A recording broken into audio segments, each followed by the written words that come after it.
Bikers bully a silent bartender in Arizona until she unleashes her Delta Force fury. The bar sat low against the backdrop of the Tucson desert, a weather-worn structure where the only promises were cold beer, loud country music, and the occasional fight no one wanted to talk about the next morning. Named Dusty Spur, it was the kind of place you either found by accident or returned to by ritual. The parking lot was more dirt than pavement, lit dimly by a flickering neon sign and the glow of a single bulb that buzzed with the sound of dying flies. Behind the bar stood Emily Carter. No one really knew her. She never said much and she never needed to. She poured drinks with the mechanical precision of someone who'd done it for years, maybe decades, even though she looked like she was in her early 30s. Tall, lean, with eyes the color of dried sage, she moved with the kind of fluid economy that made you think twice about underestimating her. Her hair was always tied back in a loose braid, her jeans dark and clean, her shirt simple, no flair, no distractions. She didn't wear jewelry except for a single necklace with a small silver tag that she never took off. People tried to talk to her at first. New customers mostly, travelers passing through on their way to California or New Mexico, charmed by her quiet beauty. Some tried flirting, others just tried being friendly. All gave up eventually. She would nod, sometimes smile faintly, but never offered more than was absolutely necessary. Regulars stopped trying long ago. They respected her space the same way they respected the bar. It wasn't fancy, but it stood its ground. What caught people off guard was her eyes. Emily didn't speak, but she watched. Everything. Everyone. She saw the way the rancher in the corner flinched every time the bell over the door rang. She noticed when the young waitress, Katie, started avoiding the corner table after one customer got too handsy. She saw who drank too fast, who lied too easily, who stared too long at the till. She kept it all inside. She never intervened, never until she had to. But she remembered everything. Katie once asked her, after a long shift and 2 margaritas, why she didn't talk more. Emily just looked at her, then back at the bottle she was cleaning and said, "Listening keeps me safe." It was the longest sentence Katie had ever heard her say. The Dusty Spur wasn't a bad place. It wasn't good either. It was a stop, a waiting room between lives, full of people who were running from something, going nowhere, or just trying to feel a little less alone for a few hours a night. And in the middle of it all stood Emily, calm as stone. Most nights passed without incident. A fight here or there, a broken bottle, a shouted insult. Nothing Emily hadn't seen before. She stayed behind the bar, always a few steps ahead of the chaos, always watching, and yet something had shifted lately. There were more bikes parked outside than usual, loud engines that rattled the windows before they even pulled in, leather jackets with patches she didn't recognize, men who looked like they didn't come for the beer or the music. They came to be seen, to test limits. They laughed louder, stayed longer, looked at Emily too long. She didn't flinch. She didn't react. She just poured their drinks, took their money, and kept her silence. But inside, something old began to stir, something she had locked away a long time ago. It was late on a Tuesday when they first really noticed her. Rick T-Bone Marshall, broad-shouldered, tattooed, with a smile that never reached his eyes, leaned across the bar and said, "You always this quiet, sweetheart, or are we just not interesting enough?" The other bikers laughed. Emily didn't even blink. She finished drying a glass, set it down, and moved on. "You deaf?" Rick pushed, more amused than angry. "Hey, you hear me?" She turned slowly, looked at him, really looked. And in that 1 second, something passed between them. Rick flinched, just a little, just enough for his friends to notice. "Whoa," one of them said. "She's got that killer look, huh? Cold as ice." Emily didn't respond. She just moved to the other end of the bar, grabbed a tray and began collecting empty bottles. Rick didn't speak again that night, but Emily knew it was the beginning. And somewhere deep inside, under layers of silence and control, she felt the first crack. A night in the desert could carry a stillness so profound it felt almost sacred. The kind of silence that hung thick in the air, broken only by the occasional howl of wind against rock or the shrill chirp of a solitary insect. But that kind of peace didn't last long in places like this, not when the rumble of engines came slicing through the dark like thunder on the horizon. It was just after 10 o'clock when the sound first came, low, rhythmic, rising in intensity until it became a deafening roar. A line of headlights appeared on the empty road leading into town, dust kicking up behind them like the tail of a storm. Inside the dusty spur, a few heads turned toward the window, instinct tightening in their shoulders. No one said anything. They didn't have to. The front door swung open before the engines even cut out, and the first figure stepped inside. Broad, leather-clad, with a smirk carved permanently into his face, Rick T-Bone Marshall crossed the threshold like he owned the place. His eyes scanned the room with lazy confidence, a predator surveying the landscape. Behind him came 6 others, each wearing the same black patch on their backs, skulls with wings stitched above the words "Black Rain." Their boots thudded against the wooden floor like the prelude to something heavy, something no one had asked for. Emily Carter was already behind the bar, as always. Her movements hadn't changed. She poured a drink for a trucker halfway through his second whiskey, slid a bill across the counter, and turned to stack glasses without ever looking toward the door. But she felt it, the shift in the room, the way silence folded in on itself, the moment those men entered. Rick strode up to the bar and leaned on the counter like it was made for him. His fingers drummed against the wood, eyes fixed on Emily. "Well, look who's still serving up that cold shoulder," he said, voice smooth and mocking. Emily didn't answer. She finished wiping down the bar, turned her back to him, and reached for a bottle. "I'll take a bourbon, neat. Make it a double, sweetheart." She poured the drink without expression, placed it in front of him and moved on without a word. Rick chuckled. "You sure know how to make a man feel welcome." The others spread out, taking tables, tossing their helmets onto chairs, stretching, like they'd just finished a long ride through hell and expected the world to thank them for it.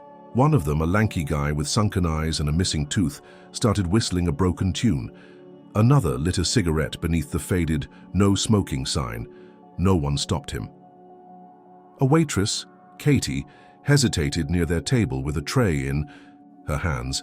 Her eyes flicked toward Emily, uncertain. Emily gave her a barely perceptible nod. Katie approached slowly, voice low. "What can I get you guys?" "Smiles would be a good start," one of them said, grinning wide. "If you're lucky, we'll leave you a nice tip." "Then maybe a few beers," and they laughed. Katie didn't. She scribbled their order and turned away quickly, her jaw tight. Rick hadn't stopped watching Emily. He sipped his drink, then leaned in again, lowering his voice. "Still pretending you're too good for small talk? You know, in some places that's considered rude." No reaction. "I bet you weren't always like this," he added. "Maybe even needed it. I bet once upon a time you liked attention, still nothing." "Or maybe," he said, leaning closer, quiet to be scared, too cold to be soft. "You just think you're better than the rest of us. That it?" Emily finally looked at him, not long, just a glance. But it was enough. Rick stopped smiling. He straightened, cleared his throat, and picked up his drink. For a second, something unreadable passed over his face, an unease he didn't want anyone to notice. He downed the bourbon in one swallow and stepped away from the bar. "All right, boys," he called out, "let's make this place feel alive." The room filled with noise, chairs scraping, laughter growing louder, bottles clinking hard against wood. Someone cranked up the jukebox, blasting a southern rock anthem that swallowed any chance of peace. Emily worked through it all. She didn't flinch when one of the bikers knocked over a bar stool, or when another grabbed Katie's wrist a second too long. She didn't look up when 2 of them argued over a pool game that ended in a cracked cue and shouted threats. She just kept working. Steady hands, blank face, unreadable eyes. But the regulars noticed. A few of them finished their drinks faster than usual. One left cash on the counter and slipped out the door without finishing his sandwich. The energy had shifted, and everyone felt it, even if no one could name it. Rick eventually returned to the bar for another round. This time he didn't speak. He just stared at Emily while she poured his drink, his expression harder now. He took the glass but didn't touch it. Instead, he tapped one finger against the counter. "You're not like the others," he said finally, almost to himself. Yet. But I'm going to find out. And I don't know what that means, Emily didn't respond. She reached beneath the counter for a rag and began to clean. Rick smiled, but it was thinner now. He took his bourbon, downed it, and walked away without another word. They stayed, until just before closing, filling the air with tension, stories too loud, laughter too forced. And then, as suddenly as they came, the bikers filed out, engines roaring back to life like monsters in the dark. The Dusty Spur exhaled. Emily leaned, back against the shelves of liquor, her face calm as ever, but her fingers had curled tightly around the rag in her hand, knuckles pale. Outside, the red taillights faded into the distance, but the echo of their presence lingered long after they were gone. The silence returned, but it was different now. It was waiting. The days after the first visit bled together in a haze of rising tension. The Dusty Spur still opened at 4 in the afternoon, still offered its cheap beers and greasy food, still played the same old jukebox tracks. But the atmosphere had shifted, like the air before a desert storm, thick, electric, and too still for comfort. The bikers came back 2 nights later, and again the night after that, and soon their presence became a fixture no one wanted, but no one dared to confront. They didn't ride in with the same explosive energy every time. Some nights, they were quiet, watchful. Other nights, they were loud and aggressive, turning bar stools into thrones and the pool table into a battlefield. But always they watched Emily, the silent bartender who had somehow unsettled them with nothing more than indifference. Rick T-Bone Marshall was the worst. He never laid a hand on her, never raised his voice, never made any threats that could be called threats. But he pressed, constantly, with questions that weren't really questions, with looks that lasted just a second too long, with gestures that hovered on the edge of mockery but never quite crossed the line. He was probing, testing, searching for a crack in her armor. Emily didn't respond, not with words, not with looks, not with anger. She remained as she always had, calm, focused, detached. And that, more than anything, drove them mad. On the 4th night, one of the bikers, Danny, a wiry man with a long scar down his cheek, noticed the necklace. It had always been there, tucked under Emily's shirt, barely visible unless you looked for it. But that night, as she bent to pick up a glass someone had knocked over, the chain shifted and the tag slipped into view. Danny reached across the bar without warning, fingers closing around the pendant before Emily could pull away. "What's this, sweetheart?" he asked with a grin, yanking it just enough to bring her closer. In a motion so swift it barely registered, Emily stepped forward, twisted her wrist, and broke his grip. She didn't say a word. She didn't even change expression, but her eyes locked on his, cold and immovable. Danny pulled his hand back like he'd touched fire. For a moment, no one moved.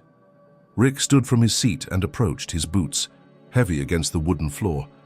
He stopped next to Danny, who was flexing his hand, trying not to show pain. "You good?" Rick asked, not looking at him. Danny nodded, muttering something Emily didn't catch. Rick turned to her. "Didn't mean any harm," he said, tone light. "That thing every day. Looked like it might be sentimental." "We were just curious." Where Emily didn't respond. She adjusted the necklace beneath her shirt, turned away and went back to work. Rick chuckled. "You've got guts, I'll give you that." The rest of the bar held its breath. No one dared speak. The jukebox had gone quiet, and even the ceiling fan seemed to slow. Eventually, Rick called for another round and the moment passed, but something had changed. From that night forward, the provocation became more deliberate. They showed up earlier, stayed longer, made louder jokes. They teased the waitresses, bumped into customers, made sure everyone knew they weren't afraid of consequences. They didn't lay hands on anyone again, at least not in plain view, but the weight of their presence was enough to keep most of the regulars away. Business started thinning out. Even the truckers who'd once called the Dusty Spur a reliable stop began opting for other places down the highway. Emily noticed. She noticed the half-empty tip jar, the slower nights, the way Katie glanced toward the door every time it opened, hoping it wasn't them. She noticed everything, but she said nothing. She came to work, did her job, and left quietly just as she always had. One night, Rick brought a new face with him, a tall man with a glassy stare and a broken-toothed smile who introduced himself as Slade. He didn't talk much, but he watched. Emily, more than the others, watched her with a different kind of attention, calculating, curious, as if he wasn't just interested in provoking her, he wanted to understand her. It was Slade who first spoke about her silence in a tone that wasn't mocking. "She don't talk," he said, sipping a beer and leaning back in his chair. "But she listens real close. Bet she knows more about us than we think." Rick snorted. "She's just another barmaid with an attitude problem." Slade shook his head slowly. "Nah, not her. Look at her hands. Look how she stands. That ain't attitude. That's control, like she's waiting for something." Rick rolled his eyes. "She's waiting for us to leave her alone, that's all." Emily heard every word. She didn't look at them, didn't break rhythm as she filled a glass and set it down for the next customer, but her posture shifted, just slightly. A change. Only someone trained would notice. The bikers didn't back off. If anything, the commentary got bolder. Rick made it a point to sit at the bar every night, challenging her silence with stories of things he'd done, places he'd been, people he'd hurt. He described fights in detail, brutal encounters he framed as jokes. The others laughed. Emily didn't. Katie began asking to leave early. Some nights she called in sick. The owner of the bar, a man named Carl who rarely appeared, called Emily once and asked if everything was okay. She said yes, he didn't ask again. Then came the night they messed with her locker. Emily always arrived early and stayed late, changing in the back room where a line of dented metal lockers stood against the wall. She kept nothing valuable inside, just a change of clothes, an old pair of running shoes, a small book of poetry. She never let anyone see. She opened it one evening and found everything soaked in beer and torn. The book's pages were shredded, the shoes were missing. On the inside of the locker door, someone had carved 2 words with a knife. "Talk now." Emily stood there for a long moment, staring at the damage. Her face didn't change, her breathing didn't quicken. She pulled out the ruined items, cleaned the space, closed the locker, and went to work as if nothing had happened. But that night, she didn't go straight home. She rode past the edge of town, far into the desert, where no streetlights reached and the stars stretched wide across the sky.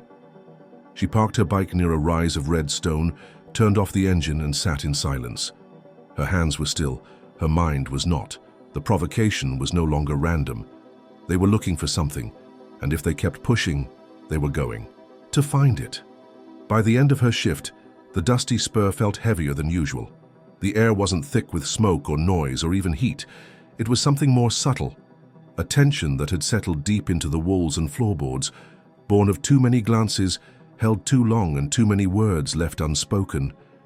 Emily Carter wiped down the bar with a worn rag, each motion calm, controlled, and precise. She wasn't in a rush. She never was. But her eyes had shifted more often toward the window tonight, and her fingers tightened slightly every time the front door creaked, even if it was just the wind. The bikers hadn't shown up this time. That alone was enough to make her suspicious. After a week of constant visits, their absence didn't feel like a reprieve. It felt like a plan unfolding in the dark, just out of sight. Silence, when used by the wrong people, could be a weapon too. Emily understood that better than most. Katie had left early, after whispering that her stomach hurt, but Emily knew it wasn't her stomach. It was the weight of fear building up, night after night, until it made even breathing feel like an act of defiance. Carl hadn't checked in.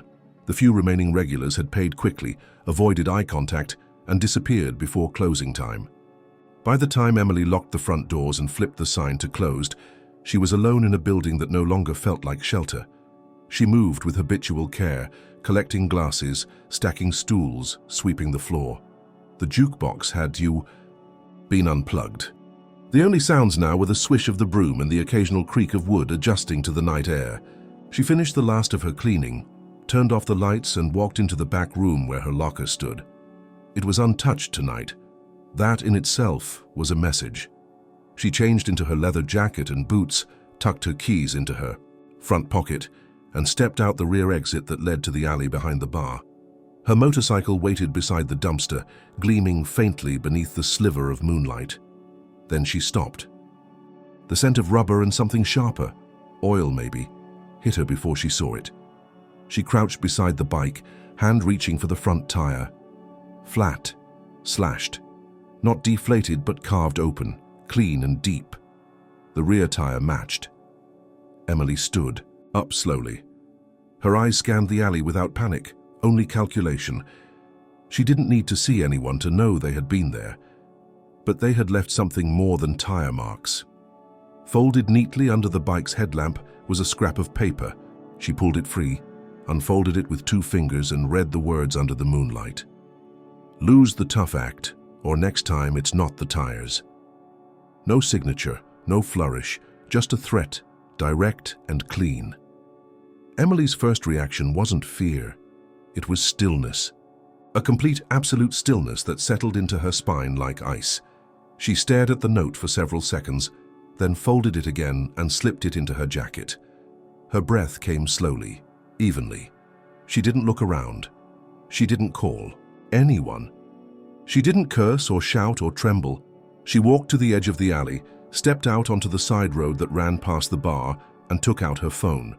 For a moment, her thumb hovered over the screen, uncertain. Then she tapped a number she hadn't used in over 3 years. The call didn't ring long. A voice answered. Calm, male, clipped. "This line is no longer active," she replied, in a low voice just above a whisper. Code Echo 9 confirmed Delta contact. A beat of silence. Then, identification? She glanced around once more, then said, "Sergeant Emily Carter, 2149 Delta 6. I'm compromised." There's another pause. Then the voice shifted. "Acknowledged. Are you requesting asset retrieval?" "No. Just flagging activity for now." "Details?" "Not secure. No physical damage. Escalation likely. Monitoring local group." "Understood. We'll log Echo 9, reconnect in 72 hours.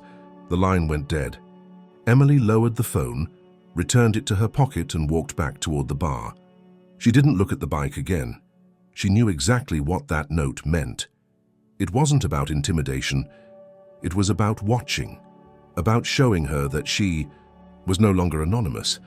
Someone had pierced the bubble she had lived in for the last 3 years.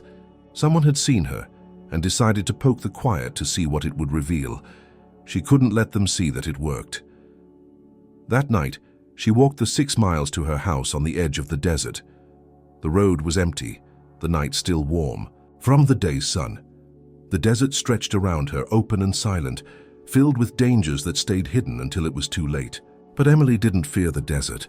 She feared the return of who she used to be. Her home sat low against the earth, half camouflaged by dust and neglect. A single light glowed faintly inside. She unlocked the door, stepped inside, and closed it behind her. Everything was exactly as she left it. Sparse furniture, clean floors, a kitchen that barely saw use, and in the far corner of the living room, a loose floorboard beneath a faded rug. She knelt and lifted the board. Beneath it was a steel case, plain and undecorated. She entered a 6-digit code into the small keypad. The lock clicked open.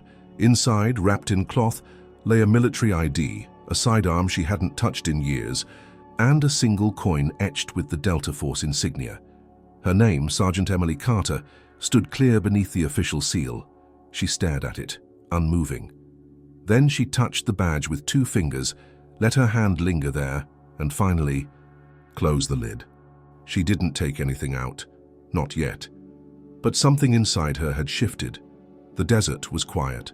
The house was quiet. But the quiet no longer brought peace. It brought memory. The desert never asked questions. It simply received dust, footsteps, secrets. In the weeks since Emily Carter had arrived in Tucson, the silence had served her well. She spoke little, moved carefully, kept to routines that comforted more than they exposed. Her world had been small by choice. The dusty spur, the road home, the house buried at the edge of nothing. It had been enough. But the note under her, motorcycle, the slashed tires and the call she never intended to make again had stirred something deeper than anger. something she had buried so thoroughly she'd convinced herself it was gone. Now it moved inside her like a shadow uncoiling, quiet but insistent. She sat at her kitchen table, elbows on the scratched wood, staring at the empty mug between her hands. The house was still dim, lit only by the lamp above the sink and the pale wash of moonlight slipping through the window. A clock ticked softly somewhere behind her. On the wall hung a single photograph, tucked into a corner where no guest would ever notice it. 3 soldiers, caked in dirt and sweat, their expressions tired but clear. One of them, kneeling at the front, was Emily. Shorter hair, deeper lines around her eyes, a time when silence meant strategy, not sanctuary. That night, after leaving the bar and hiding the note, she hadn't slept. Instead, she had watched the edges of memory creep in like cold around the edges of a broken window. It wasn't just the threat that had awakened it, it was the precision. Whoever left that message didn't want to scare her off. They wanted to provoke her into revealing something. They didn't know what they were chasing, only that it was there, just beneath the surface.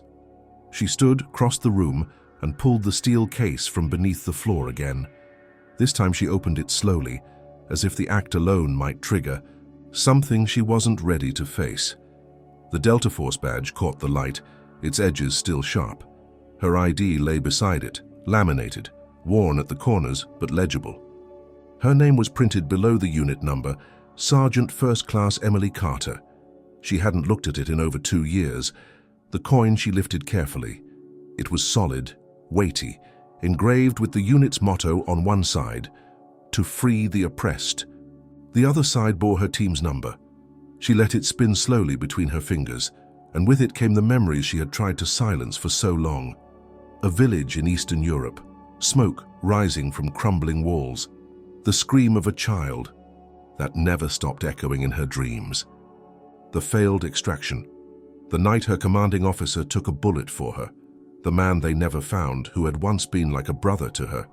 She had come home with shrapnel in her shoulder, nightmares she couldn't outrun, and a silence. That felt safer than speech. That silence had shaped her new life. Tucson was a place no one came looking for you unless they had a reason. She picked the dusty spur because it was anonymous, functional, the kind of place where no one asked questions if you kept your head down and did your job. And it had worked, until Rick and his crew arrived. They hadn't come to rob the place. Not yet. They hadn't asked for anything tangible, but they'd sensed something about her. And now they were pressing, not with purpose, but with instinct, like dogs sniffing at a closed door, unsure of what was behind it, but certain it was worth getting to. Emily replaced the coin, closed the lid, and locked it again. She slid it back under the floor, lowered the board, and replaced the rug. Then she walked into the bathroom, turned on the light, and stared at herself in the mirror. The woman staring back wasn't a bartender. Not just. The lines on her face weren't from fatigue, they were from restraint. Her eyes didn't hold disinterest, they held calculation. And the scar near her jaw, so often mistaken for an old sports injury, was a reminder of a blade that had come closer than it should have. She turned on the faucet, splashed cold water on her face, and braced herself against the sink. The quiet wasn't working anymore. She needed to plan. The following morning, she didn't take her bike to work. It still sat in the alley, tires ruined, dust beginning to gather on the seat. Instead, she walked, hoodie up, hands deep in her pockets, watching every corner, every reflection in every window. She passed the post office, the laundromat, the faded billboard for a real estate agent who hadn't updated his photo in a decade. The town had a rhythm, and today it felt offbeat. When she reached the bar, she stopped across the street and waited. The parking lot was empty, not a bike in sight, not yet. She entered through the front, keys ready, and locked the door behind her before turning on the lights. Inside, everything was where it should be. She checked the register, the inventory, even the storage room. Nothing had been touched. But as she returned to the front, she noticed a napkin resting on the bar. Clean, folded neatly. She hadn't put it there, she unfolded it slowly. This time it wasn't a threat. It was a question, written in a surprisingly elegant script. Who are you really? No name, no signature. Just that question. Emily folded the napkin, took it to the sink, and lit a match from the emergency kit under the bar. She held it, there until the flames reduced it to nothing. Who she was didn't matter anymore. What mattered was that someone was digging, and they were getting close. Too close. And if they kept pressing, they were going to find out why some people chose silence not because they were weak, but because they were trying to protect everyone from what they were capable of. And if that silence shattered, they would not be ready for what came next. Friday arrived like a loaded question. The kind of day that brought a buzz to town, not because something exciting was happening, but because everyone felt something stirring beneath the surface. An unease shared in glances, in the sudden hush that fell whenever the name Rick passed between murmurs. The Dusty Spur hadn't had a quiet Friday in years, but this one felt different even before the sun dipped low behind the red ridges of the desert. Emily arrived early, earlier than de costume. She didn't bother with her usual soft walk through the back alley. She entered through the front, keys in hand, eyes scanning the lot before the lights even flickered on. She wasn't expecting trouble that morning, but trouble rarely came when expected. It came when you blinked. The bar looked the same mismatched tables, same crack in the mirror above the sink, same scent of lemon cleaner that didn't quite cover the years of beer, sweat, and spilled anger. But Emily moved through the space like it was a battlefield she'd already memorized. The corners, the exits, the choke points. She took stock of every object in arm's reach, every shadow that might hold more than dust. By 6 o'clock, the bar was packed. Friday always drew a bigger crowd. Locals blowing off steam, travelers pausing for a drink before the next 100 miles, and a few familiar faces that lingered longer than they should. Katie had returned to her post, but she was pale beneath her makeup, her smiles strained and disappearing too quickly. The music played louder, the drinks flowed faster, but beneath it all ran a low current of dread. At 7:30, the first engine growled into the lot, then another, then 5 more. The Black Rain Riders arrived like vultures to a feast. Leather, denim, black boots. Rick led the charge, helmet under his arm, sunglasses reflecting the neon sign flickering above the entrance. Behind him walked Danny, Slade, and the others, each of them stepping inside with the kind of swagger only people who thought themselves untouchable carried. The regulars stiffened. One man stood and left, another retreated to the bathroom and stayed there. Rick didn't go to the bar immediately. He walked the room first, like a king returning to his court. He clapped shoulders, made jokes no one, laughed at, eyed every corner with amusement. Then he saw Emily. She was wiping down the bar, her movements calm, deliberate. He smiled. "Well, well," he said, pulling out a stool and sitting down. "The Queen of Quiet returns." Emily didn't answer. Rick leaned forward. "You miss us? Admit it. It's been dull without us here." Still, she said nothing. Danny joined him, then Slade. More bikers filtered in, taking up space, making noise. One of them turned the music up. Another spilled beer on purpose and laughed at his own mess. Katie hovered behind the register, visibly shaken. Rick tapped the bar. "You hear they named a drink after you?" Emily looked at him then. Just once. No words, no emotion, but the look was enough to freeze the smirk on his lips for half a second. Then he laughed. "Come on, sweetheart. Loosen up. It's Friday night." They ordered drinks, made demands, shouted across the room. Emily moved between them without hesitation, but her eyes were sharper than ever. Every step, every word, calculated, measured. And then the line was crossed. It started with Rick knocking a stool into an old man seated at the bar's far end. The man, a retired mechanic named Tom, who barely spoke but never missed a Friday, spilled his beer and stumbled. He turned, confused, and Rick grinned. "Easy there, Grandpa, bar stools are for the living." Tom opened his mouth to protest, but Rick stood, towering over him. "You got a problem?" Emily was there before the second word was out. She stepped between them, placing herself in Rick's line of sight. Her posture didn't shift, her expression didn't change, but her eyes, cold, unwavering, met his and held. Rick smiled again, but it was thinner now. "Look at you. Stepping. Up for the locals, that's sweet." Slade appeared at Rick's side but didn't speak. Danny moved closer too, beer in hand, a crooked grin on his face. "You, Rick, like she thinks she's better." "Don't like how she looks at she does that," Rick replied, tilting his head. "Somebody." That cold stare of hers. Thinks it's going to scare Emily still hadn't moved. She was blocking Rick's way, her hands at her sides, her voice silent. Then Danny stepped forward. Without warning, he shoved her hard in the shoulder. The bar went silent.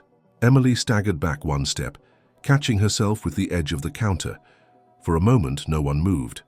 Danny laughed. "Oops, she's not made of steel after all."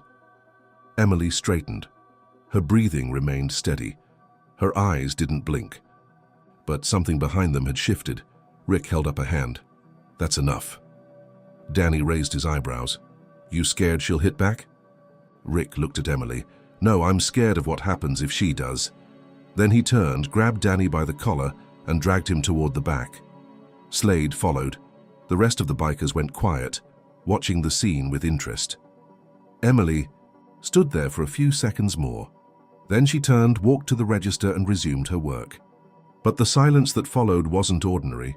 It was recognition. The regulars who remained saw what had happened, and they understood something they hadn't before.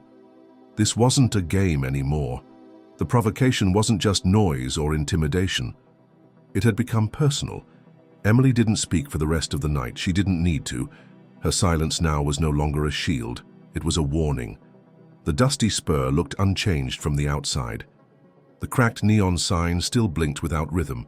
The desert wind still carried the scent of old beer and motor oil, and the front door still groaned when pulled open. But inside, everything had shifted. Emily didn't announce her return to the bar the next evening. She didn't explain where she'd gone or why. She simply stepped through the threshold at 6 o'clock sharp and moved behind the counter like she had never left. There was no fanfare, no warning. But something about her presence commanded more attention than any outburst could have. She wore no makeup. Her shirt was tucked in with calculated precision, and her boots thudded against the wooden floor with a rhythm that sounded like discipline. The braid that held her hair was tight and clean, her jawline set. She looked neither dressed up nor dressed down. She looked prepared. Customers noticed immediately. There was no confusion, only a sudden, unspoken awareness that the woman who had served them drinks in silence now carried herself with a weight that could not be ignored. Her movements were fluid but locked with intent. She reached for bottles with the same instinct as someone reaching for ammunition. Every action had become deliberate. She didn't walk the bar, she patrolled it. When Katie arrived for her shift, she found Emily already restocking the shelves, reviewing the till and mentally auditing every item on the inventory sheet. There were no instructions issued. There didn't need to be. Katie hesitated near the register before speaking. "You look different." Emily paused, but didn't turn around. "I feel different." Katie nodded, unsure of what to say next. The previous night's events, Emily being shoved, the silence that followed, the bar frozen with tension, still echoed in her memory. No one had apologized. No one had taken responsibility. But something told her Emily wasn't waiting for. That, by the time the first customers filtered in, the atmosphere had already changed. There was a new kind of stillness in the air, not fearful, but alert. Conversations lowered, the usual grumbling from the pool table softened, and even the jukebox seemed slower to start. Emily watched every entrance, every step, every gesture. Her silence had evolved into surveillance. She was no longer avoiding confrontation, she was assessing it. It wasn't long before the familiar roar of motorcycles broke the quiet outside. 7 of them, the same number as before. The regulars looked toward the windows, then back at Emily. She didn't move, didn't blink. Rick was the first through the door, followed by Slade and the others. They laughed as they entered, as if nothing had changed, as if no line had been crossed. But their eyes said something different when they saw her standing there, rigid as iron. Rick approached the bar like he had every other night, but his grin was slower this time, hesitant. "You're looking sharp tonight," he said, resting, both elbows on the counter. "New attitude?" Emily dried a glass and placed it on the rack, not bothering to respond. Slade joined him, eyeing her with more focus than the others. "She's watching us," Rick chuckled. "She's always watching, that's her thing." Emily finally turned, looked at Rick, and held his gaze for a long, unbroken moment. It wasn't a threat. It was a measure. Rick's grin faltered. Slightly, but he masked it with another sip of beer. "You planning on talking tonight, or are we still doing the silent treatment?" he asked. Emily said nothing. Slade leaned in. "It's not silence, it's control." That landed harder than any insult. Even Rick looked over at Slade, surprised by the comment. Slade didn't flinch. He kept his eyes on Emily, not with hostility, but with recognition. The bikers didn't push further that night. They stayed longer than usual, but the noise they brought with them was hollow. Their bravado had a nervous edge, as if waiting for something they couldn't predict. Emily never raised her voice, never drew a line in words, but every step she took behind the bar, every narrowed glance reminded them they were no longer playing games. When Rick knocked over a chair on his way out, no one laughed. Emily didn't flinch. She simply picked it up, placed it back in line, and returned to her post. After they were gone, Katie stood beside her and whispered, "You've got them," rattled. "They should be," Emily replied, finally speaking. It was the first full sentence she'd said all night. Her voice was steady, calm, but inside she knew the balance had changed, not because of force, but because she had reclaimed the ground beneath her feet. The hesitation from before, the internal pull to retreat, to avoid escalation, it was gone now.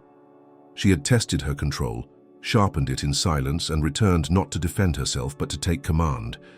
From that moment on, the dusty spur was no longer neutral territory. It was hers, and the men who once believed they could break her with laughter and pressure now understood something far more dangerous. She had stopped hiding, and she was ready for war. The following nights unfolded under a haze of uneasy calm. The tension between Emily and the bikers hadn't vanished. It had simply shifted form. The dusty spur had become something like a ceasefire zone, where looks replaced words and proximity became a tactical decision.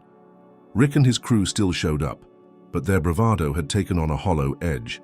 They laughed louder, drank more, tried harder to seem unimpressed by the change in Emily. But no one was fooled. They hadn't pushed her again, not physically, not directly, and that restraint wasn't born from respect, it was born from uncertainty. Emily continued to show up in full control, her posture rigid, her routine sharpened. Every glass she cleaned, every order she took was laced with quiet readiness.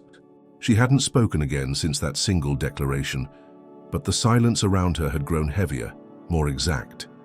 She didn't watch the bikers anymore. She studied them. She tracked their seating patterns, their interactions, their inconsistencies. And each night, she left without a word, walking home or taking alternate roads, avoiding any pattern they might follow. But it couldn't hold forever. One night, after closing, she stepped outside to find the parking lot empty under the dull hum of a flickering street lamp. Her motorcycle sat repaired but unused. She had been avoiding it since the slashing, not because she feared it, but because she didn't like habits being readable. She carried her jacket over her shoulder and walked past the lot, heading down the side street that looped into a rarely used service road behind a row of storage units. She hadn't made it more than 50 paces when she felt it. Movement behind her, light and quick.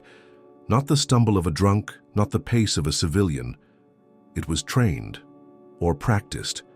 At the very least, it was intentional. Emily didn't stop, walking. She let her breath steady, her hand sliding closer to the knife she now carried tucked beneath her waistband. She kept her pace even until she reached the shadowed edge of a building, then turned suddenly, stepping into the dark and pressing her back to the wall. Footsteps passed her, two figures, both tall, both familiar, Slade and Danny. They stopped when they realized she had disappeared from view. Then they backtracked. Danny muttered, "Where the hell did she?" Emily didn't wait. She stepped from the dark and landed a blow to Danny's ribs with the butt of her elbow. spinning him into the wall with a thud. Slade reacted faster, ducking low and aiming for her legs, trying to sweep her from beneath. Emily shifted, avoided the full impact, but lost her footing slightly, enough for him to slam a shoulder into her midsection and knock her off balance. They weren't drunk, they weren't reckless. This wasn't a drunken confrontation. This was a test. Emily rolled, landing on one knee, and came up with her knife drawn. But Slade had already stepped back, hands up, not in surrender, but calculation. Danny groaned from the ground, spitting blood. Slade said, "We just wanted to see." Emily said nothing, breathing hard, knife steady in her grip. Slade tilted his head. "You're not a bartender." Still no reply. "You move like someone who used to kill people." Danny pushed himself up. "She cracked a rib," he muttered. Slade ignored him. "So, who were you before this?" Emily kept the knife raised, eyes locked on his. Slade didn't flinch. "No answer. Fine. But we'll figure it out." He reached down, helped Danny to his feet, and without another word they disappeared down the service road, vanishing into the shadows like ghosts. Emily stood still for a long time after they were gone. Her breathing slowed, her grip loosened. But her thoughts spiraled. She hadn't won that fight, not cleanly, not fast enough. She had landed a good hit, but she had lost balance. Slade had exposed something she hadn't wanted to admit. She was out of shape.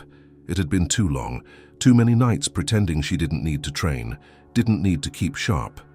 The stillness she had cultivated had dulled her edges. And now, they knew it.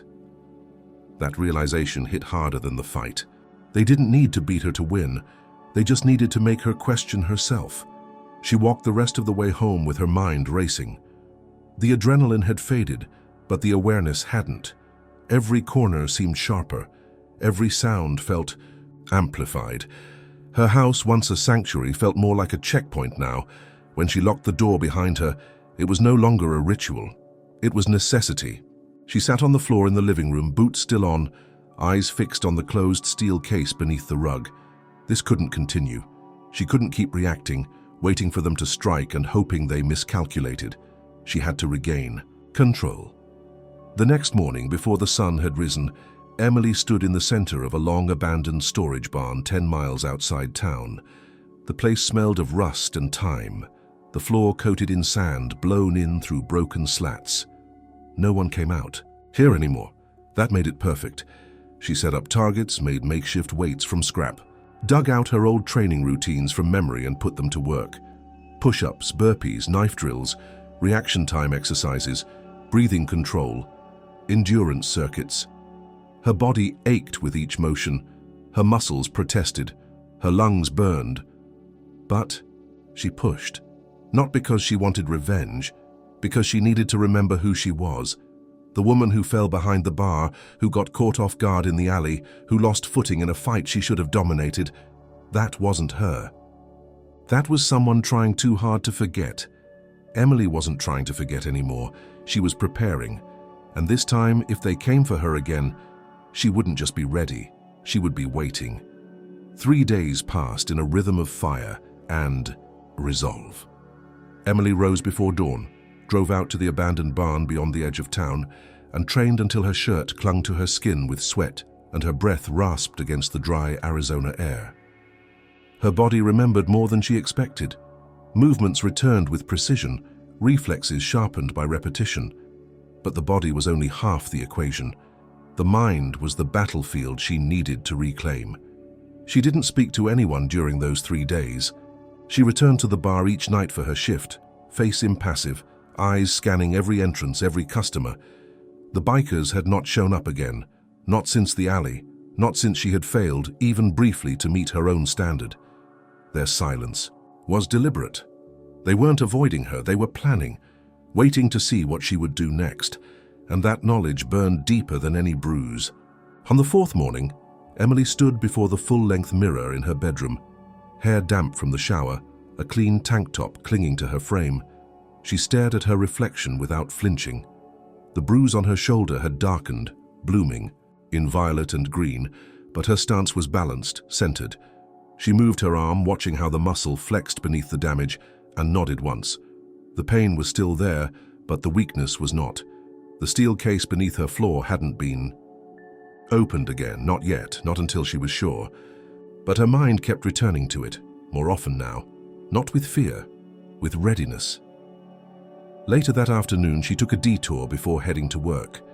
Her motorcycle sat untouched behind the bar, but she walked instead, cutting through the edge of town to a part of Tucson that most people avoided after dark.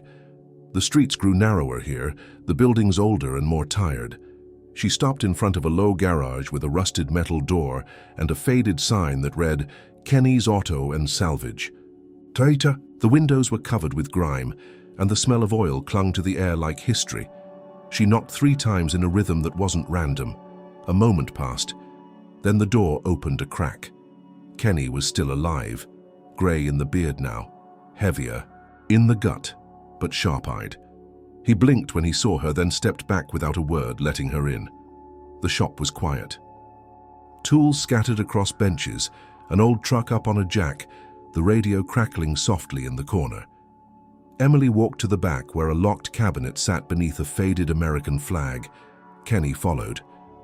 Didn't think I'd see you again. I didn't think I'd need this again, she replied. He studied her for a beat, then unlocked the cabinet. Inside was a duffel bag, black, heavy, marked only by a small patch of Velcro where her unit's insignia used to be. She took it without hesitation. Still good? She asked. Always cleaned, checked. Ammo's fresh, body armor's in the bottom. Thanks. Kenny crossed his arms. What are you walking into? Something small, she lied, but it might get bigger. He nodded once. You gonna bring it here? No, but I'll end it before it spreads. You still got someone in comms? She paused. Not yet. I'll send a ping. Same protocol? Yeah. Echo Delta 7. Done. She left without looking back. That night, she opened the bag in her kitchen. Everything was there. Glock 19 holster, 2 extra mags, tactical gloves, lightweight vest, radio earpiece, folding knife. She laid the gear out with care, checking each item, inspecting for dust, for age. Kenny had done his job. It was ready. She wasn't sure she would need it all, but readiness was no longer optional. Still, gear wasn't enough. She needed intelligence. That same night, after closing the bar, she didn't head home. Instead, she followed the road west, toward a small truck stop diner off Highway 10. It looked like nothing from the outside, just a rectangle of metal and glass. But it was one of the oldest surveillance posts in that region, manned unofficially by retirees from military and law enforcement who didn't trust silence unless it was their own. Inside, the lights were dim, and the smell of burnt coffee coated the air. She slid into a booth in the back. A man in a denim jacket with a limp walked over. His name was Vernon, ex-NSA. He used to run logistics in Eastern Europe before they burned his name off a file and left him in Arizona with a pension and nothing to do. Vernon sat without asking. You got a problem? Yes. Local? Started that way. Name? Rick Marshall, goes by T-Bone. Vernon pulled out a small notebook, flipped a few pages. Black Rain Crew, mostly local. Chapter. Runs Arizona, dips into New Mexico. Never made big news. Not connected to any of the national networks. No real power. They're running something. Like what? Surveillance. Coordination. Something bigger than bar. Fights. They're not just thugs. Vernon squinted. You sure? They're testing boundaries. And they've started using the Dusty Spur as a base of observation. Observation for what? I don't know yet. Vernon scribbled. Radios, I'll catch them. I'll put a trace on any flagged communications. If they're using unsecured, thanks. Vernon hesitated. This personal? Emily nodded. It became personal when they made it about control. Vernon stood. Channel. You'll get a call in 72 hours. If I find anything sooner, I'll use the old Emily left the diner and drove into the desert again, not to run, to think. She sat on a ridge overlooking the town. From that height, the Dusty Spur looked like a dot in the dust. Unimportant, small. But the men moving through it had bigger intentions. She knew that now. They weren't random criminals. They were part of something layered, slow-moving, careful. That meant they had a network. And where there was a network, there was structure. and structure could be dismantled. The decision wasn't made in a flash of rage or desperation. It didn't rise from revenge. It was methodical, cold, necessary. She wasn't going to wait for them to strike again. She was going to hit first, and she was going to hit like the person she used to be. Emily Carter wasn't stepping back into her past because she missed it. She was returning because the future wouldn't survive without it. The night chosen wasn't random. It was a Thursday, quieter than Friday or Saturday, but not empty enough to draw suspicion.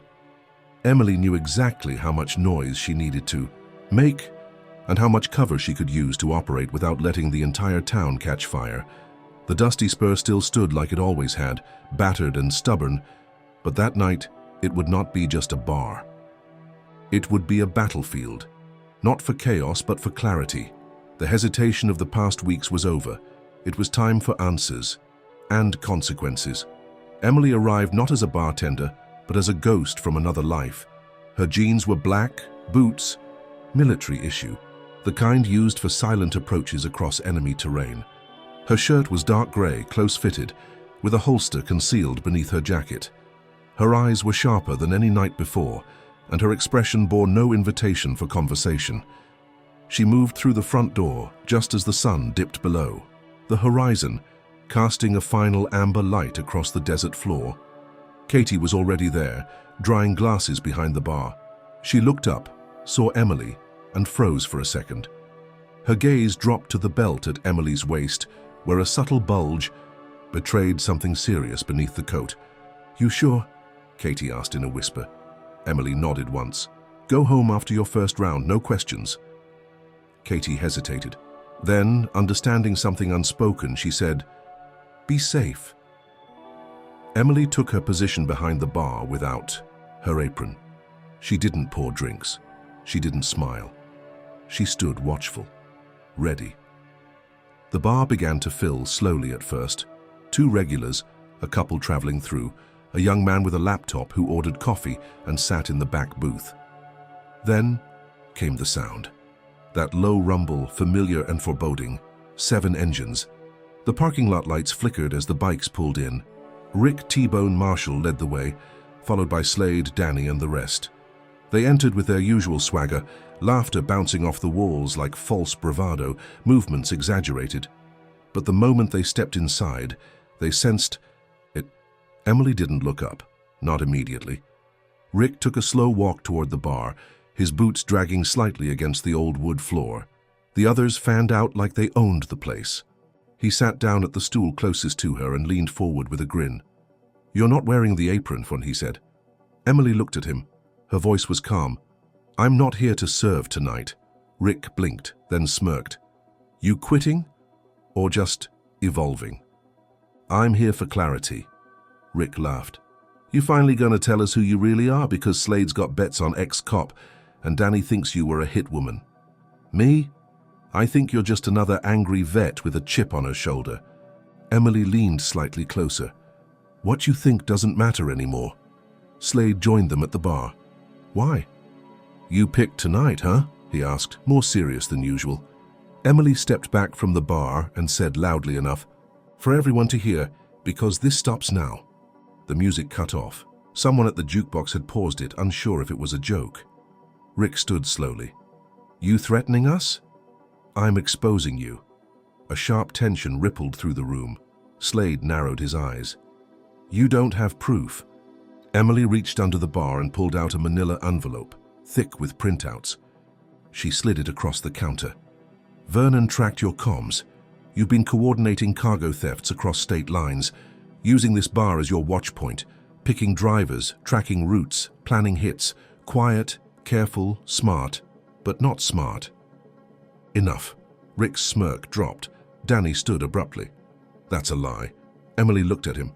"Diner in Lordsburg? Then why were you caught on camera disabling a GPS tracker behind a..." Danny's mouth opened, then shut.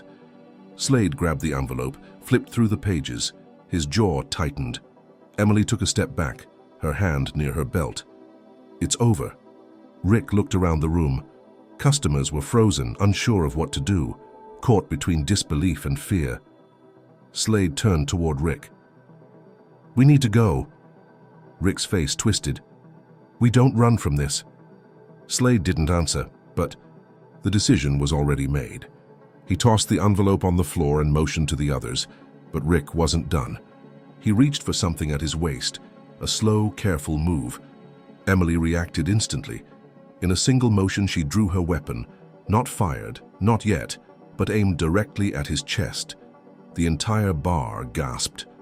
"Don't," she said. Rick froze, hand halfway to a concealed knife. "You're not walking out with threats, Yumao," she said. "You're walking out because I'm letting you." Slade stepped between them. "She's right, this isn't the place." Emily didn't lower the weapon. Slade turned to her. "You got us tonight. That doesn't mean it's over." Emily's voice was a whisper. "Then I'll be ready." The bikers backed toward the door, one by one, eyes on her. Not with rage, not with fear. With recognition. Rick was the last to leave. He paused in the doorway, then smiled, not mockery, not confidence. A smile that said he understood now. He had underestimated her, and he wouldn't again. When the door closed behind them, the room exhaled. Emily holstered the weapon slowly, stepped out from behind the bar and picked up the envelope from the floor. She walked to the back booth, where the young man with the laptop nodded once. He took the envelope without a word and left, quietly, efficiently. By the time the music resumed, Katie had returned. She looked at Emily, eyes wide. "What now?" she asked. Emily stared at the door. "Now we hunt." The fallout from that Thursday night did not explode. It crept. Like smoke under a door, it moved quietly, slowly, but inevitably. The Dusty Spur reopened the next evening with fewer customers than usual, but not due to fear, due to reverence. Word had spread, not in full detail, but enough. Emily Carter had drawn her line, and the men who had terrorized that bar for weeks had crossed. She had walked away shaken.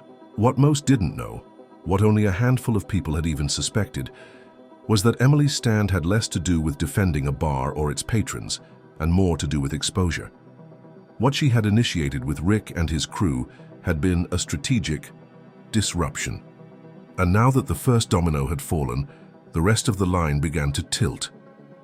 She met Vernon again, this time not at the diner, but inside a storage container near the outskirts of town. It was a safe house, lined with tech equipment, satellite links and crates that had no civilian use. The space was dim, ventilated only by 2 fans, and silent except for the hum of data moving through the wires. Vernon handed her a USB stick. "You were right. Black Rain's not just a local gang." Emily didn't blink. "Cartel?" "No. Something else, private buyers. Cargo shipments getting intercepted, stripped, rerouted. They're not just running muscle, someone's paying them for precision." "Governmental?" Vernon shook his head. "Third-party contractors, some tied to private military. I traced one flagged route back to a name, a guy I thought was dead." Emily took a slow breath. "Who?" "Marcus Hale." The name hit her like a silent blast. Hale had once been one of their own. Delta Force, same unit, same ops. Ruthless but sharp. Brilliant tactician with a penchant for bending orders to fit his own code. She hadn't seen his name or face since the mission that went sideways overseas, the one that shattered their team and cost her the will to stay in uniform. Hale had gone dark after that, assumed dead, burn notice status. She never asked questions, until now. "You sure?" she asked. Vernon nodded. His alias popped up in satellite surveillance from a drop point near Flagstaff. They're using bars, diners, gas stations, or small-town spaces with low digital trace as surveillance nodes. You exposed one. Now they're shifting. And Rick's group? They're a piece, just enforcers, but they know more than they pretend.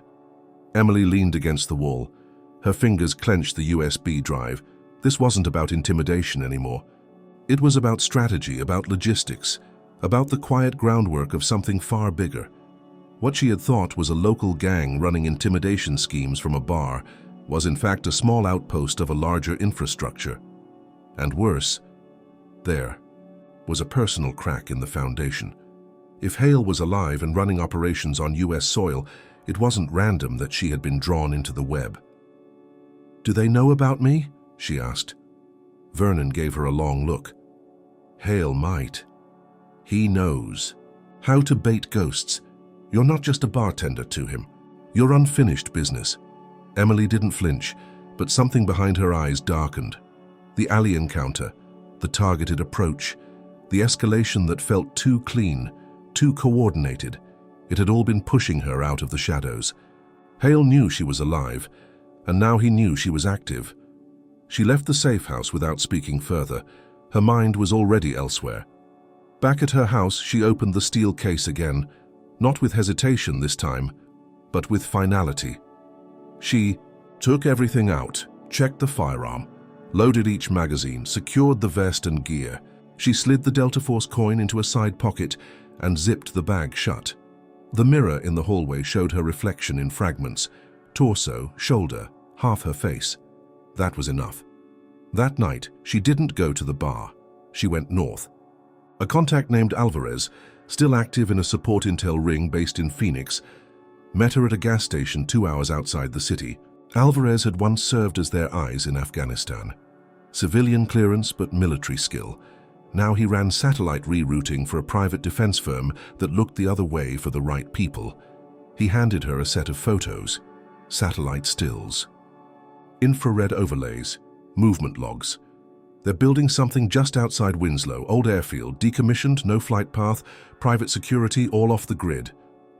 Emily flipped through the images: fences, tents, storage containers, vehicles with no tags. And Rick? Seen near the site twice, escorting cargo, not military. Marked commercial but untraceable bills of lading. You take him down, you expose the route. Emily folded the photos. Then he's not just a pawn. No, he's a gate. She stared at the map one last time, tracing the access roads with her finger. She wasn't going to raid a base, not yet, but she needed leverage, and Rick was that leverage. She returned to Tucson before dawn, parking her motorcycle behind an abandoned motel. She waited 3 hours, watching the entrance to a warehouse known to be one of Black Rain's storage points. At 7:23, Rick arrived. Alone. No crew. Driving a black SUV, tinted windows, license plate registered to a construction company that no longer existed. Emily followed. She stayed 3 cars back, no lights, no aggressive movement.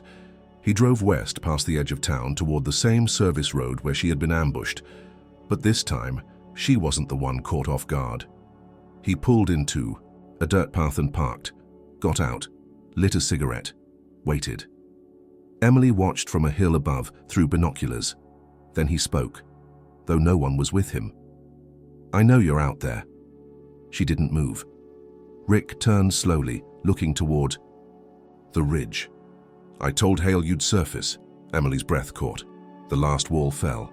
Rick smiled into the wind. "He said if you came back it would mean one thing: you want to finish it. So let's finish it." She watched him leave. She didn't follow, not yet. But everything was different now. It wasn't just about protecting the dusty spur.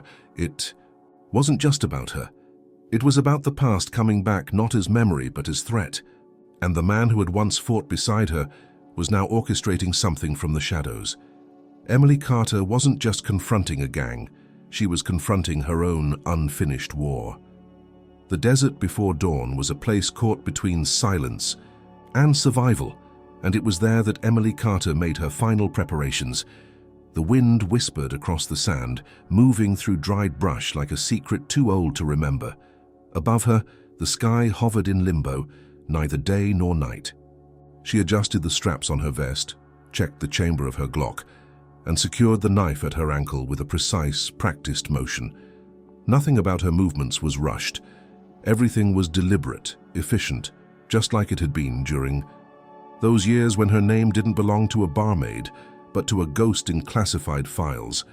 The intel from Vernon and Alvarez had all led to one place, an abandoned airfield outside Winslow, Arizona. It wasn't just a hideout, it was a hub. According to satellite images, vehicles came and went on a strict schedule. Unmarked vans disguised as utility services entered empty and left full. No cargo manifests, no digital trace. The site was fenced off, reinforced, and rigged with temporary communication towers. Not crude, not improvised. This wasn't the work of thugs. This was infrastructure. Emily had spent the last 24 hours watching. Observing from a nearby ridge, she tracked shift changes, security lapses, and vehicle patterns.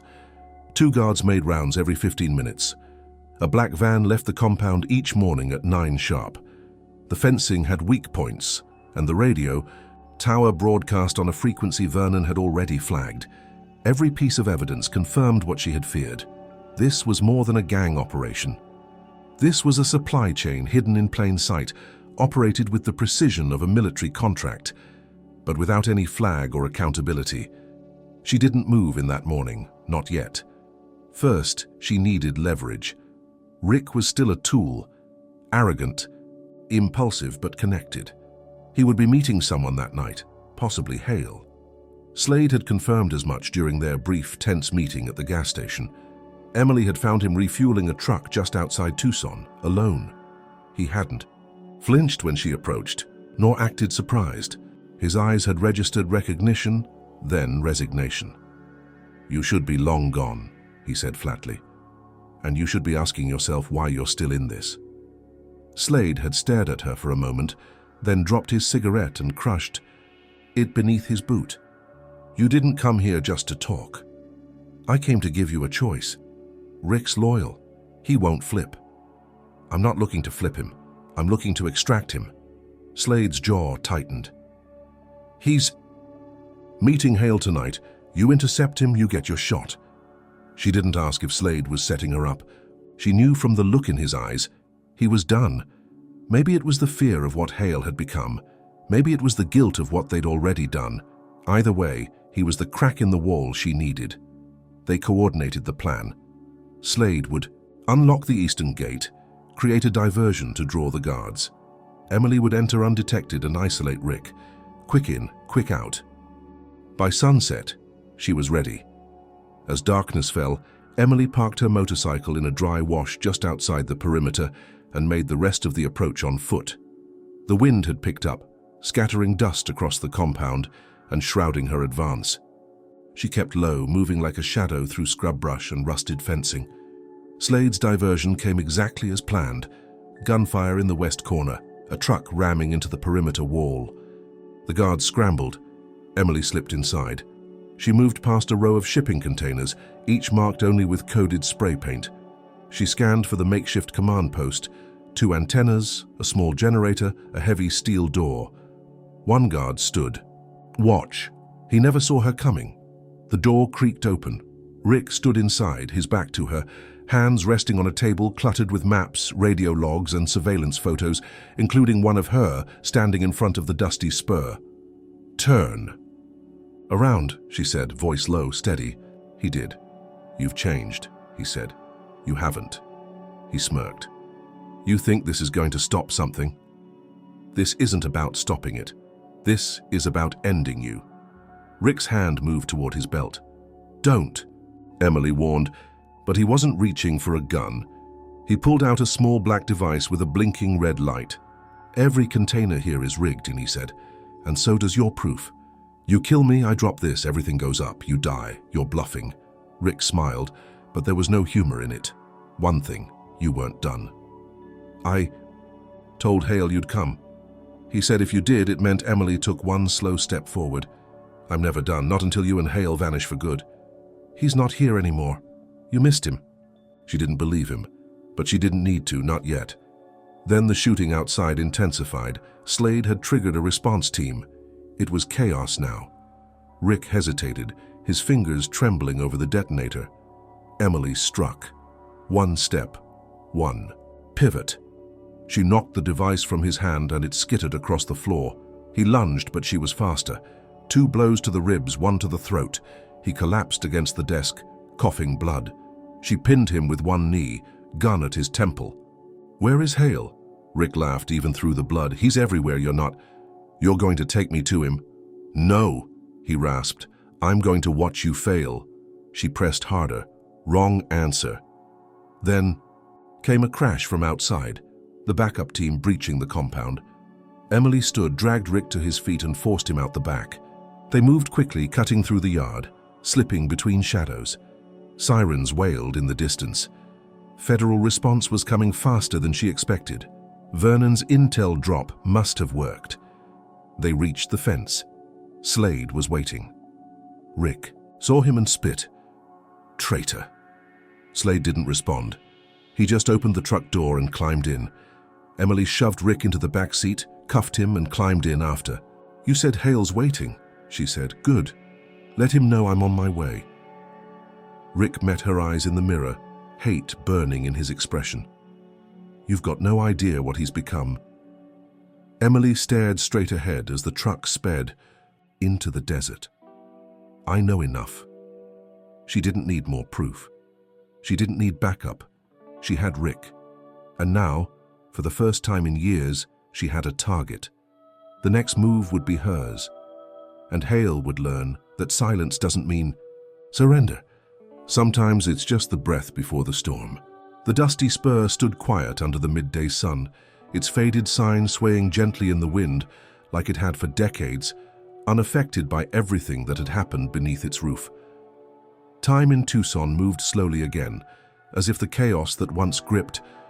The bar had been a desert storm that passed, leaving only dust and memory behind. No one in town spoke openly about what happened. There were rumors, naturally, of a biker gang disappearing, of federal agents showing up at strange hours, of a bartender who may have been more than she appeared, but no one dared ask. The truth, if it existed at all, had been buried in silence. Emily Carter returned to the bar 1 week later. She didn't arrive with sirens or press or scars on her face. She walked in as she had always done, quietly, purposefully, with her hair tied back and her sleeves rolled just enough to show the edge of a healed bruise that no one mentioned.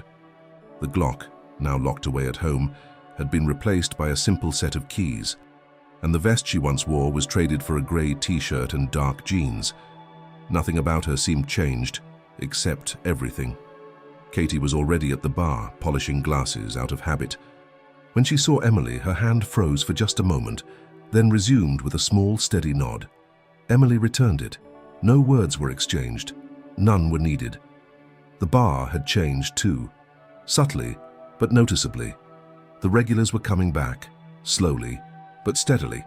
A few truckers sat in their usual corner booth, talking in low voices, occasionally glancing toward the bar with respectful quiet. One of them raised a glass when Emily passed. She nodded back. Rick was gone. Slade, too. Vernon's team had delivered the information to the right hands, and within 72 hours of Rick's capture, the Winslow operation had been dismantled. Not loudly, not with a media circus, but with precision. Hale, true to character, had vanished before they arrived. The field was empty, the containers gone. The trail was faint, but not cold. Emily had chosen not to follow, not yet. Because for the first time in years, she had earned her stillness. She stood behind the bar now, wiping down the surface as she had done so many nights before, but there was something different in her hands. They were steadier, not because they had forgotten violence, but because they no longer feared it. The silence around her wasn't for defense anymore. It was discipline, it was presence, it was choice. Customers no longer tried to chat her up with small talk. They didn't flirt or ask where she was from. They ordered their drinks with brief nods and left their bills without waiting for change.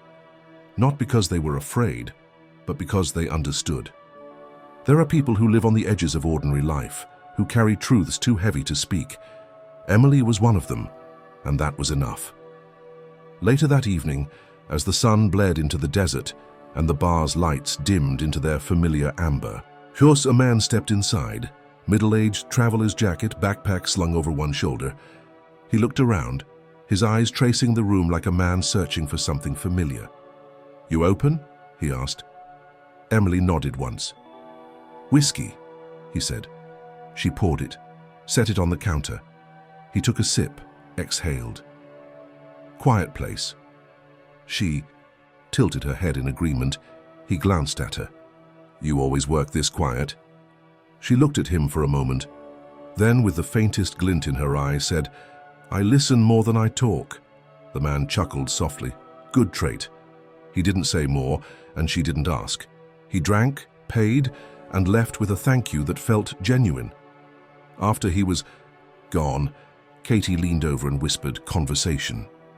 That almost sounded like a full Emily allowed herself a brief smile. It wasn't that she didn't have things to say. She had just learned the weight of every word. That in the right moment, silence speaks louder than defiance and presence outlasts rage. She had walked through fire without raising her voice. Now, in the quiet aftermath, she had nothing to prove, only to preserve. In her home, far from the noise of town, the steel case still rested beneath the floorboards, locked, untouched, not forgotten.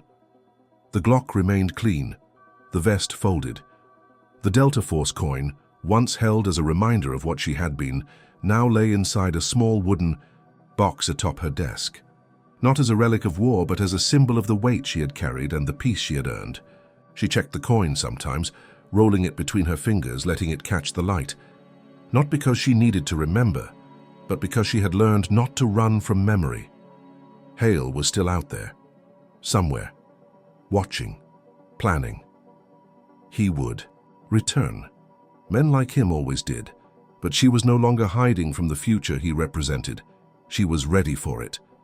Not with rage, not with vengeance, but with the cold, clear conviction of someone who had already faced the worst and stood tall through it.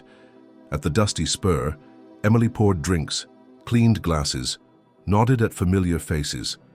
No music played unless someone chose it. No fights broke out, and no one crossed the line anymore because everyone understood now. She wasn't just the bartender. She was the storm that didn't need thunder. She was the silence that came after fire, and no one underestimated her again.